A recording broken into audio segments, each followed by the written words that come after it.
नमस्कार दोस्तों। आज हम बात करेंगे कि शाम के समय कब पूजा करनी चाहिए। श्री कृष्ण द्वारा कही गई उपरोक्त बात धर्म और आस्था के महत्व को समझने का एक गहरा संदर्भ है। महाभारत और भागवत गीता जैसे ग्रंथों में श्री कृष्ण ने जीवन के विभिन्न पहलुओं पर महत्वपूर्ण शिक्षा दी है। उनमें से एक शिक्षा ये भी है कि व्यक्ति को धर्म और पूजा के समय का पालन कैसा करना चाहिए। एक बार की बात है, द्वारिका नगरी में श्री कृष्ण अपने भक्तों से मिल रहे थे। एक भक्त जो नियमित रूप से संध्या काल में पूजा करता था, श्री कृष्ण से मिलने आया और उसने पूछा, है माधव, मैं हर दिन संध्या काल में आपकी पूजा करता हूँ, परंतु फिर भी मेरे जीवन की शांति नहीं है। इसका कारण क्या है? श्री कृष्ण ने मुस्कुराते हुए कहा, बस पूजा पाठ का सही समय और तरीका बहुत महत्वपूर्ण होता है।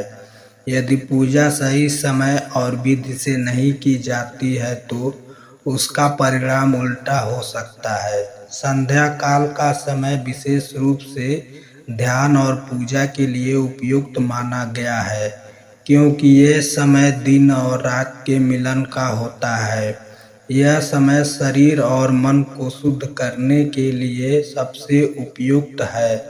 परंतु यदि कोई व्यक्ति अज्ञानता में सही समय का पालन नहीं करता है तो उसकी पूजा का लाभ भी उसे नहीं मिल पाता है।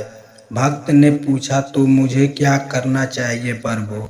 श्री कृष्ण ने उत्तर दिया, तुम्हें यह समझना चाहिए कि पूजा केवल एक अनुष्ठान नहीं, बल्कि यह ईश्वर से सच्चे मन से जुड़ने का माध्यम है।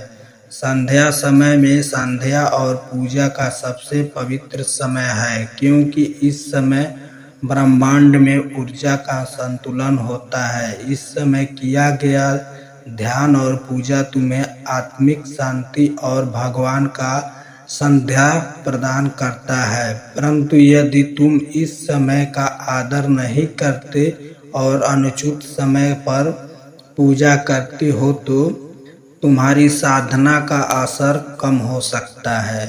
श्री कृष्ण ने आगे समझाया, ध्यान रहे, पूजा का मतलब केवल दीप जलाना या मंत्र पढ़ना नहीं, बल्कि यह मन और आत्मा की शुद्धता का प्रतीक है। जब तुम अपने मन को शुद्ध करके सही समय पर ध्यान और पूजा करते हो तो भगवान तुम्हारे पास आते हैं और तुम्हें आशीर्वाद देते हैं।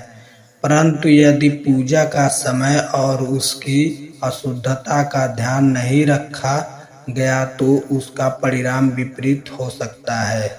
श्री कृष्ण की यह बात सुनकर भक्त ने उन्हें प्रणाम किया और संध्या के समय पूजा करने का सही महत्व समझा। उस दिन से उसने ध्यान पूर्वक सही समय पर पूजा करना शुरू किया और उसके जीवन में शांति और सुख आ गया। यह कथा हमें यह सिखाती है कि पूजा का समय, उसकी विधि और मन की शुद्धता अत्यंत महत्वपूर्ण है।